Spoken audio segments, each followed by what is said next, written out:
Hey everyone, and welcome to another episode of the Wolfpacker Show. My name's Ethan McDowell, and I am here with Noah Fleischman.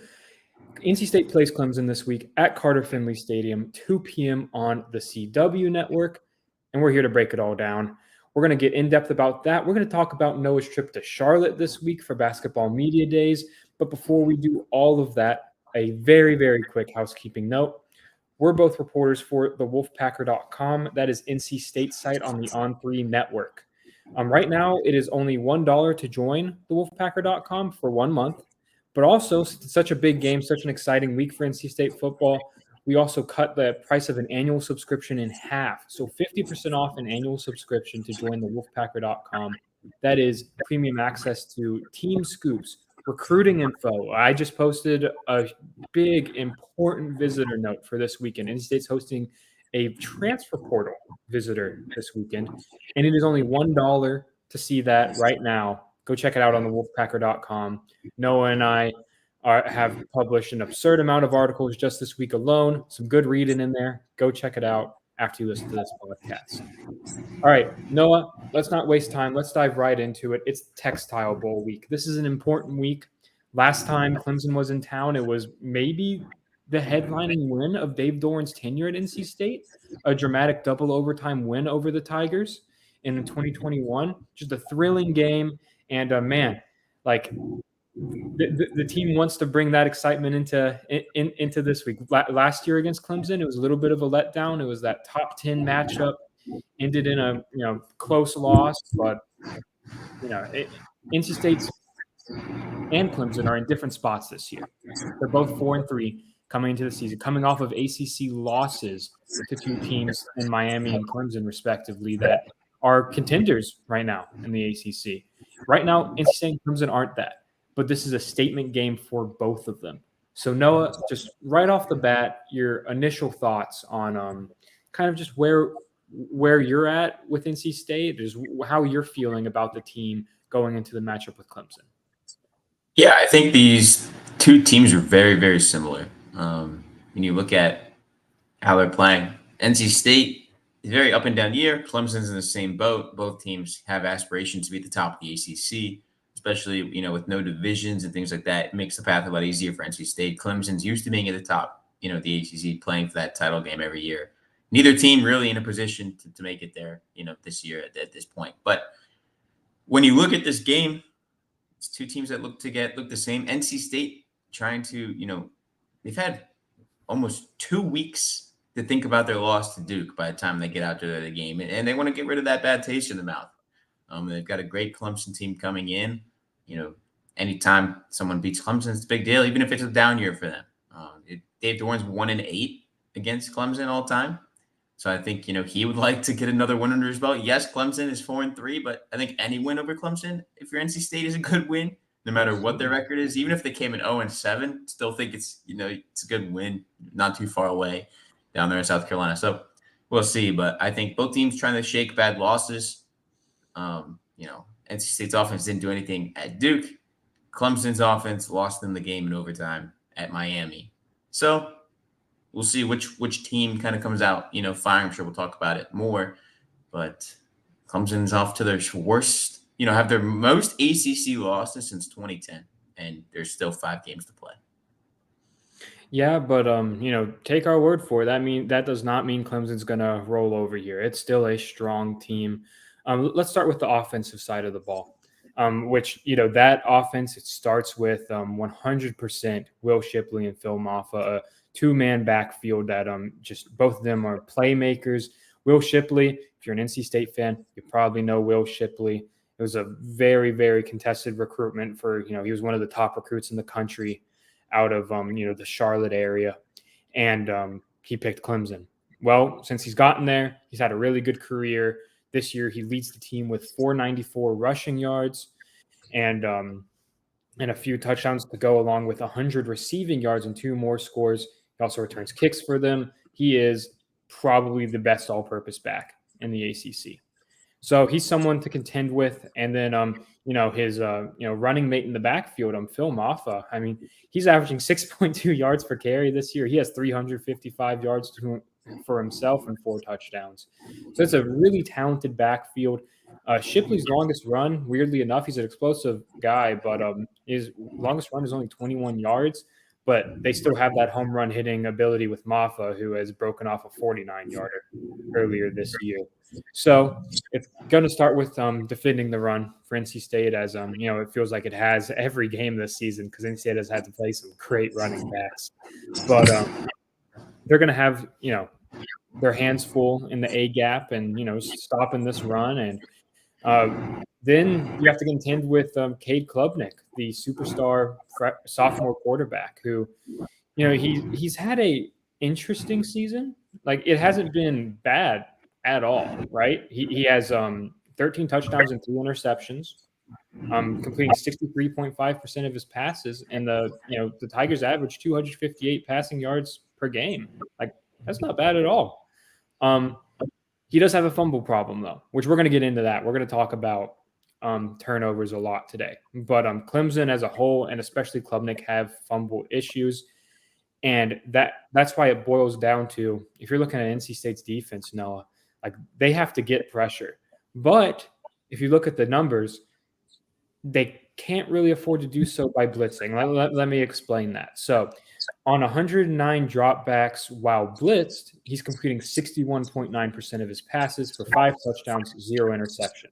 So when Clemson picks up the blitz well, gives Klubnik some time to identify the one-on-one matchups, or Klubnik, who is a very mobile quarterback, is able to scramble outside and extend plays, he's playing pretty well. However, when the pocket is collapsed, when he doesn't have time to throw, on 94 dropbacks, he's completing 37% of his passes, 2 touchdowns, and 3 interceptions. All 3 of those interceptions this year have come under pressure.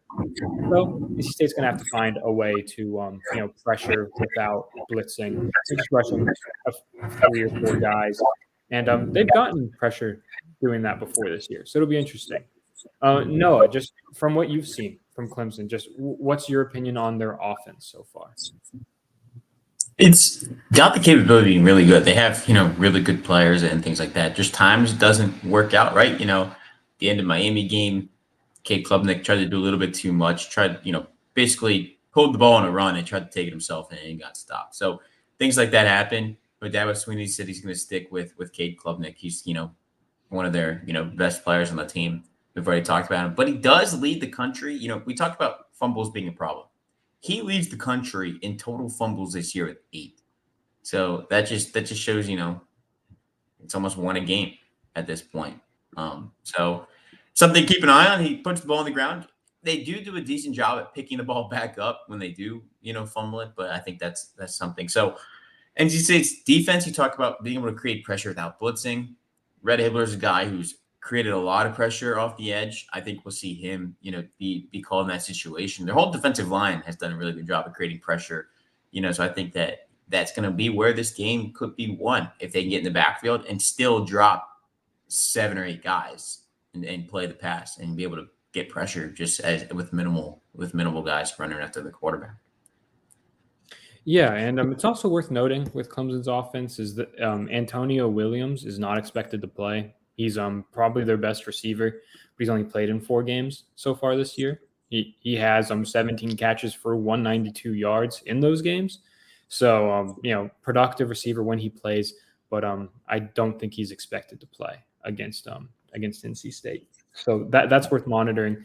But then, they have a really talented player in Tyler Brown to step up, who's their leading receiver this year, 29 catches for 391 yards and a couple touchdowns.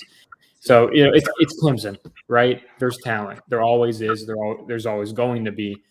But missing Antonio Williams for an offense that hasn't been that explosive is worth monitoring, right? So let's switch focus to the other side of the ball. Oh, wait, actually, before we do so, one quick note is, and NC State fans are not going to love to hear this, Clemson's tight end is really good. Jake Brenningstool, I believe is how you pronounce his last name. He's a really talented player, and let me tell you, after watching the Miami game, Cade Klubnik trusts this guy. He'll just throw it up and say, hey, Jake, go make a play. and he lines up all over the formation. They'll have him out wide too. And, he has 23 catches for 251 yards and 3 touchdowns. That includes a long of 50 yards. So he's a deep threat as well. Yeah, in-state has not defended tight ends well this season. That's been very well documented on this podcast and probably any other podcast you listen to. I'm sure that was a focus of the team over the bye week is how can we shore up this? But, it's concerning to see a playmaking tight end on the other team when, in-state has struggled to stop, very solid tight ends so far this year. And I'm sure even teams that hadn't used tight ends that much, like Louisville or Duke, like they schemed up some stuff to get their tight ends involved and take advantage of those weaknesses against the pack. So expect to see him pretty active, and we'll see how NC State safeties handle that and covering him during this matchup. Okay, now switching over to Clemson's defense. Noah, I'll give you the first look here. Just from looking over, Clemson's defense is always solid. It always has a ton of talent. From looking through their unit, what have you seen from the Clemson defense? Clemson's defense is good against the pass. I mean, when you look at it, they're giving up 172 yards through the air. That's, about 5.4 yards per catch. And they're playing well. They're getting takeaways, and their offense is, being able to capitalize on that. They scored 49 points already off takeaways this year. So that's going to be, I think, key for NC State is to, keep the ball in their hands and to be able to move the ball on the ground, because Clemson's rushing defense is giving up 104 yards. So it's not a lot of yards, but it's also not, something that you're going to be discouraged. It's not, one of the top in the country. It's giving up, 40 yards a game on the ground. So I think that's something to keep an eye on. And teams on third down aren't having much success, 36% on third down against this defense. So it's going to be really for NC State's offense is you want to keep third down really manageable, 3rd and 3, 3rd and 4, to have your chance a really good opportunity of, converting and moving. Because if it's 3rd and long and they're behind the sticks like they were at Duke a lot, it's not going to go well. This isn't as good of a defense as Duke, but it's also not, one of the worst defenses in the ACC. It's still in that top half of the ACC defenses as a whole. So I think it's going to come down to, keeping the ball, in NC State players' hands and converting on third down and keeping, third down at 3rd and 2, 3rd and 3, 3rd and 4. Because if it's 3rd and 9, 3rd and 10, it's going to be a long day, I think, for the NC State offense. Yeah, absolutely. And that's been the case all year. But in like those 3rd and short situations, they do so well. That's the thing. They thrive in those situations, right? They're like one of the top in the country. Yeah. Robert and I's like more creative play calling, like I think shows in those like shorter yardage downs, because Dave Dorn said this on his radio show that he told the team, like, no one could have schemed up an offense for how behind the sticks they were against Duke. Like there's just no one in the world that could have. Like it was just the offense was in too many long down and distance situations, right? So you got to avoid that. And a big reason why that is going to be difficult to do is Tyler Davis. Tyler Davis is arguably the best defensive tackle in the country. He has 31 total tackles this year, 4 quarterback pressures. And why those stats might not totally jump off the page, they should, because he's a defensive tackle. And, if you look at the advanced numbers, holy crap. He has not missed a tackle this season. Just nothing. Just hasn't. His run defense grade is 90.3, according to PFF. That is number 4 in the country. So really good player, a true disruptor, and he is a huge reason why when you see NC State's offensive line go out, Tim McKay is going to be playing right guard. Tim has been arguably, I'd say, the best offensive lineman for NC State this year, him or Dylan McMahon. And now you have both of them playing next to each other and kind of managing that point of attack against Tyler Davis, against Peter Woods is a really talented freshman for them. So you have a really interesting battle up front there. This is the first time really that Tim McKay is going to have extended time at guard other than the Louisville game. So it'll be interesting to see how he fares. Um, yeah. So then, I mean, with all that said, it's like, all right, how is NC State going to generate a rushing attack? I think you have to rely on, Michael Allen and Kendrick Raphael to get kind of bounce outside, get some stuff going outside, because it's going to be really tough to run between the tackles. And to compound those issues, Clemson has a cornerback, Nate Wiggins, who is more than capable of shutting down one side of the field, right? He has only allowed 7 completions in 7 games this year, and that's on 15 targets, and he has only given up 39 yards on those 7 completions. He's a really good player, probably, top 10 draft pick type of guy if he decided to leave early. He plays overwhelmingly on the outside. He has like only a handful of slot snaps, so he's probably going to end up matched up against a Terrell Timmons or a Keon Lassane for most of the game. And I fear that he might be able to completely take his matchup out of the game. All right. Well, Noah, that was a big bucket of water of negativity on talking about Clemson's defense. Get one reason to be optimistic about NC State's offense going into this match. It might be the obvious choice, but coming off a bye week, they're going to be, upset. They want to correct what didn't go well against Duke. It might have been, the offense's one of its, worst showings of the year when you kind of put it all together. Just being they were able to move the ball at their own end. You get to midfield and they couldn't do anything. And I think that's kind of the biggest, thing. But I think the bye week came at a really good time. Everyone said that, the past 2 weeks, saying that it's going to be really good to get that bye week through. And I think this is an opportunity for NC State not only to get that bad taste out of its mouth about, the Duke game. It's a good Clemson team coming in and a sold-out crowd, a 2:00 game, so middle of the day. I think it's an opportunity, NC State, to get back in the winning way and do it, make a statement win against Clemson. I think that this is an opportunity for that. It's also an opportunity for players that, might have seen snaps drop off or things. They might get thrown back in and kind of feature some stuff against Clemson. You can look at a guy like Drew Serene, who, when he given an opportunity, he played really well against Notre Dame. If they give him another, he hasn't really seen much since. But I think this might be a chance to throw somebody out there who a lot of teams haven't seen a lot of and see what they can do. And I think he might be a guy that they can do that with a little bit, as they're still kind of searching for that number 2 wide receiver. Yeah, and Coach Dorn on his radio show last night kind of hinted at that there are going to be personnel changes. There's going to be positional changes as well. And he said that was just the product of people earning reps in practice. And to me, that screams Juice Vereen. Like, I think he has, like we talked about it last week, I think he's going to be a breakout player in the second half of the season.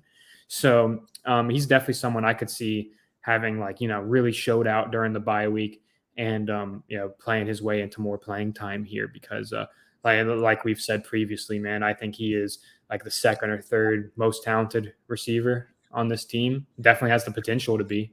So it'll be interesting to see how his role expands. And, other guys like Anthony Smith is someone who has really earned the coach's trust over the past couple of weeks. He's one of the fastest guys on the team, can take the top off of defense. He got 3 targets last week. None of them were completed, but it's clear that he might be carving out a little more of a role here. So that'll be interesting to see how that wide receiver rotation changes and gets adjusted. And before we go to break, Noah, we're going to do what we do every week and give one key to the game, one thing that could decide this matchup in NC State's favor or Clemson's favor. Noah, what is one of the most important things you're going to be looking out for against the Tigers? Standing the run. I think that's going to be big, and Clemson has done a really good job running the ball this year. When you look at their numbers, they have, Will Shipley ran for 114 at Duke to start the year, but, he had 73 yards against Charleston Southern. Phil Maffa, he had 42 against Florida Atlantic, the game that they, won by a lot. They just played a lot of guys. He also had 69 at Florida State. So, they can run. Will Shipley had 97 against Wake Forest, and then, 44 against Miami. And Miami was able to come out the wins. But I think holding, these guys that are they're elite backs, to under that 50-yard mark, I think gives NC State a pretty good chance of winning the game. I'm not saying 50 yards for the game, but combined for the team. But I think if you hold Will Shipley and Phil Moffitt to under 50 yards each, I think it's a good starting point for the defense to shut down that Clemson offense. Shoot, yeah, man. If they do that, then NC State will win the game. I feel pretty confident in saying that. Absolutely. It's a tall task. I mean, Shipley's a talented running back. Maffa is too. So it'll be interesting to see. But I've liked what NC State has done against the run this season, except for it's been harped on by pretty much everyone, those explosive plays. And I don't think you can really afford to give up more than a couple of those in a defensive battle like this is probably going to be. So my key to the game is capitalizing on short fields for the offense. So I think the defense is going to play great. I think it is going to play its second best game of the season, only trailing the masterful performance against Louisville. I think NC State will hold them to less than 20 points. And because of that, I think the Wolfpack offense will have the ball facing short fields quite frequently. And that just lends the question, how does the offense capitalize on those opportunities? We saw the offense, move the ball to around midfield, but then nothing happened after that, right? We saw that over and over again against Duke. The only scoring possession set up by Shaheem Battle's interception lasted, it was 3 plays for 0 yards, right, Noah? Yeah, 4 plays, 0 yards, and a field goal. Yeah, and that took a record-setting 57-yard field goal by Braden Narveson to get the Pack on the board. Got to move the ball better than that. It goes without saying. So I think since Clemson does turn the ball over a lot and they are facing one of the most opportunistic defenses in the ACC, that NC State will take advantage and they will generate a couple turnovers. The issue is, can NC State turn, a ball where they get it on the 25? Can they punch it in for 7 instead of settling for 3? I think that is going to be what determines this game. And NC State is one of the best teams in the country at scoring in the red zone. So we'll see how that all works out. And all right, after the break, we're going to come back with our predictions. We're going to pick the spread, the over-under, and a couple, statistical predictions here. But before we do so, I want to thank our sponsor, Game Time. Game Time is a ticket buying and selling marketplace. If you're like me and you like to wait till the last possible minute to buy tickets, Game Time's the one for you. It is perfect. It has the cheapest prices, and you can find it on the Game Time app or gametime.co. That's not gametime.com. That's gametime.co. And my favorite part about it, and if you are watching on YouTube, you can see this, is that I'm holding up to the camera and you can see that you can see your view from your seat before you even buy the ticket. It's my favorite part of the app. It takes, a step out of the process. I can know exactly what it would look like from my seat before I buy the ticket, which is super helpful. I really appreciate that. Right now, you can go to the Game Time app or gametime.co and use code Wolfpack for $20 off your first purchase. That's all caps Wolfpack. They're a great sponsor of our show. We really appreciate them. And so please, if you're going to buy a ticket for whatever game you're looking for, if you're trying to go to the Clemson game on Saturday, go to the Game Time app, go check it out and use code Wolfpack, all caps Wolfpack, for $20 off your first purchase. All right, Noah, let's dive back into it. The spread for this game is in my opinion, shockingly high 10 points. NC State is a 10-point home underdog to Clemson. Yeah. I get it's Clemson. I get that, NC State has not been great this season. 10 points seems really high at Carter Finley Stadium. I don't care that they're 4-3. That place is going to be rocking. It's going to be a sellout. This team, all the Pac wants to see is a glimmer of hope. And if NC State can do it, give that to them, it's going to be a loud, packed house. It always is for Clemson. So having Carter Finley out there, the players told me themselves this week. They were like, "Hey, like when Carter Finley's like rocking, it helps. It makes a difference." So it'll be interesting to see. I think that's worth 3 points alone. I would not have this line any closer to 10 points. So it's not any surprise that I think State's going to cover. I think they will cover that spread. I don't think they're going to get blown out by Duke. I think it's going to be a very close matchup, win or loss. No, Noah, what do you say on the spread? Yeah, I think they cover. You look at it; these two teams are very similar. I don't, it's kind of hard to see a 10-point favorite. I think a lot of it is, a name brand for one team, and then the other team just didn't play well its last time out and hasn't played since. So I think that's probably where they get this, spread from. But I think NC State covers this pretty easily. Yeah, and then so we have the over under, and it's 44 points, which kind of seems high, especially considering the spread, right? Like we talked about that off mic. Like if you think in-state's going to lose by 10 and the spread's 44, then shoot, like you really think that in-state's going to score like no points in this game. So it's interesting. I'm actually going to pick this to go under. I think this is going to be a teens against like teens kind of matchup. I don't think either team will reach the 20-point mark. It's going to be a really close one. So Noah, what about you? What do you think for the over under in this contest? Under. I mean, you look at these two teams, defense is what their strength is. And I just have a hard time seeing 44 points get hung up on the board. All right, let's put the cards on the table, Noah. Give us your score prediction for NC State versus Clemson. Hear me out. NC State defense is good. We know it. We know what they're getting out of it. Clemson's defense is good, but both teams' offense is kind of up and down this year. I think final score will be 19-13. NC State. There's going to be a lot of field goals in this game, probably, just because of how stout these defenses are. But I think State can capitalize on some turnovers with short fields. I think they will need to find the end zone at least one time. But somehow they're going to get to 19 points. Math isn't my strong suit, but that tells me it's one touchdown and like 4 or 5 field goals. So 4 field goals, I think, if my math serves me. Yeah, 4 field goals. Math is good. So 19-13 Wolfpack will earn their second win over Clemson in the Dave Doran era. And it will be win number 100 for Dave Doran and tie him at win number 77 at NC State. Which would be tying him for the winningest all-time in Wolfpack history. Huge milestone for him. So going off of that, before I give out my score prediction, I did want to mention that if it does turn into a field goal battle and NC State is like getting stops in the red zone, forcing kicks, the Pack has the advantage. Braden Narveson has been a good place kicker this year, has a serious leg. Honestly, he's probably putting together a like Lou Groza type campaign. 8 for 11, I believe, on the year.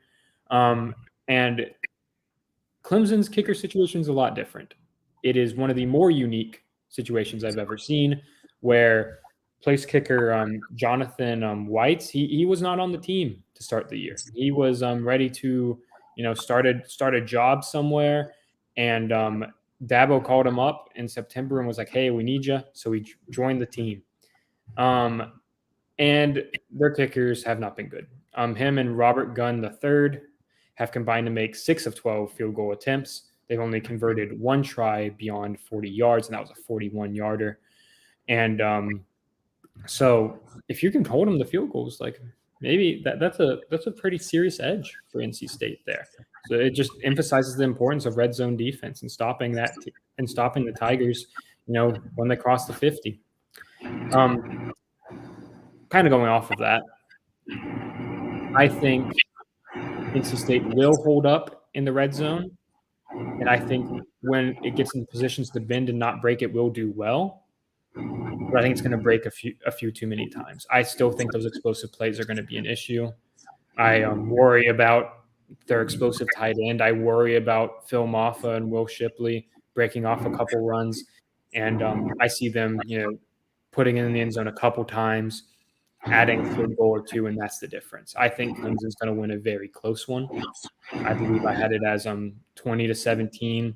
I could easily see it being like a 17-14 game. It's not going to be a high scoring one. It could go either way. It probably will be decided on like a field goal here or there, an explosive play here or there. Right now, I just haven't seen enough from NC State's offense to give me any impression that they can get anything going against this Clemson defense, especially a front and a secondary as talented as the Tigers is right now. So I have them losing a close one, but there's absolutely a possibility that they could pull off the upset here. No doubt about it. I mean, especially at home, it's one of those games where I think the crowd will play a role. It's going to be a good old-fashioned defensive battle. Tony Gibson's going to love it, and it'll be a fun matchup for the Pack. All right, before we get out of here, let's run through a couple quick predictions. Noah, who's going to lead NC State in receiving? Receiving? We're going to go with old reliable Kevin Concepcion. He's led them all the way so far, except one game or a couple games, but he's the leading receiver overall in the season. So we're gonna ride with Kevin Concepcion. Yeah, I'm going with KC too. I mean, like I said earlier, Clemson's outside corners are talented, really solid, and KC is going to probably get the ball in his hands a lot because I think it's going to be really tough to throw at outside receivers in this matchup. So he'll definitely lead NC State in receiving, in my opinion. What about rushing? Rushing, we're going to ride with Michael Allen. He's run well at times this year. I think he is, the number one back. He can do it all basically, and except pass protection. But I think he'll lead them in rushing. And Kendrick Raphael, I think, gets an increased workload this week, and a bye week helps get him back to full strength. But I'm gonna ride with Michael Allen, the sophomore. Yeah, I hate to keep it all chalk here, but I think Michael Allen's the clear answer here, especially when you're going to need someone who can get outside, bounce it outside, and pick up some tough yards after that. I mean, yeah, he's going to be the guy that I'm primarily watching.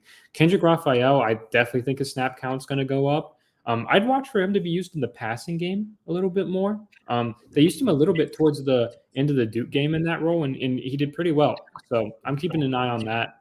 But yeah, Michael Allen leading the team in rushing is the most likely scenario. All right, to round out our day, I mean, this is another pretty easy one. But Noah, who's going to lead NC State in tackling? Well, I think there's one guy that everybody knows. He's led them in tackles every week. He is this heart and soul of the defense. Peyton Wilson does it again, shows up again in a big-time situation. And, he's going to be really key in keeping NC State close and in my case, helping them to a win. So Peyton Wilson's going to lead the way. But I do think after him at Duke saying at times it feels like there's three players on the defense, I think it'll be a more balanced tackling approach. I think guys will rise to his challenge of saying, hey, I can't be the only one out here doing things, because he had 11 tackles. The next closest was 4, I think. So it's something I think, he might have 11, 12 tackles, but I think somebody else is going to have 8 or 9. And it's going to be a little bit more balanced and not have him feel like he's the only one out there, because he basically said that without actually saying, I feel like I'm the only one out here. So I think Peyton Wilson does it, but I think there's a few guys that step up right behind him, whether it's a guy like Sean Brown, Caden Fordham. Somebody's going to step up behind him and really help, carry that burden of making tackles. Yeah, Devin Boykin is someone I could see getting close to double-digit tackles in this game. He's an underrated run defender. He really enjoys the contact. He'll blow up a play, and I think he'll be able to play more inside the box, a little closer to the line of scrimmage, just because I think Clemson is going to have to rely pretty heavily on their rushing attack against NC State. All right. Before we get out of here, Noah, you were at ACC tip-off this week. You saw both the women's basketball team and the men's basketball team in consecutive days. So before we wrap up the show, just what was your biggest takeaway from each media day? Yeah, we'll start with the women. They went first on Tuesday, and it was in the morning for NC State. And I think the biggest takeaway for them is kind of, it's going to be similar to the men a little bit, but this one is, blending their team together. They've got, 5 players that are back. They played a lot. You also have a lot of you've got, 6 newcomers on the team, 4 freshmen and 2 transfers. So they kept talking about that, but I think, the biggest takeaway is they're really excited about freshman Zoe Brooks. I mean, obviously, the highest rated recruit in their class, number 9 overall in the country by ESPN. But Wes Moore said she's better than advertised. I think they've gotten a lot more out of her in practice than they anticipated. Good sign. I do think we'll see her a lot on the court this year. She'll be able to play at the point and kind of take Sanaya Rivers, let her do a little bit more scoring and things like that. So I think that from the women's side. Then from the men, it's all about the transfers. 7 transfers on the team. It's a lot of new faces. It's over half their scholarships are new. So I think that'll be interesting. And they were talking about, it's really competitive practice. And that's a good thing to see, especially with a lot of veteran players. You're going to expect practice to be competitive. People are earning minutes at practice. We'll see what happens. And DJ Burns may have had the best quote of the day. He said he likes to work on his footwork. And so he watches Hakeem Olajuwon, but he goes, but he has the body of Zach Randolph, as he put it. So I thought it was a funny quote. But overall, both teams seem excited. Both teams, want to, men want to continue winning. The women want to get back to their winning ways. They did not have that last year. They want to get back to that ACC title game. And I think the way that they talked, they got a pretty good shot at it. Awesome. And to all of the listeners, Noah will be at the Primetime with the Pack event tonight at Reynolds. You'll get a chance to kind of watch everyone go through skills competitions and like I believe like a 3-point shooting contest, stuff like that. Just a chance to watch NC State before they, we get started here pretty soon. A couple weeks and it's basketball time. So Noah had so many stories up this week from Media Days. Go check them out on the wolfpacker.com because this episode's done. So go check it out, wolfpacker.com. Thank you all so much for listening to today's show. And, please follow along on the website. We'll be back Sunday morning to talk about the game, break down everything that happened against Clemson, good or bad. And, thank you all for watching and listening. We really appreciate it. And thank you to our sponsor, Game Time. Have a good afternoon, everybody.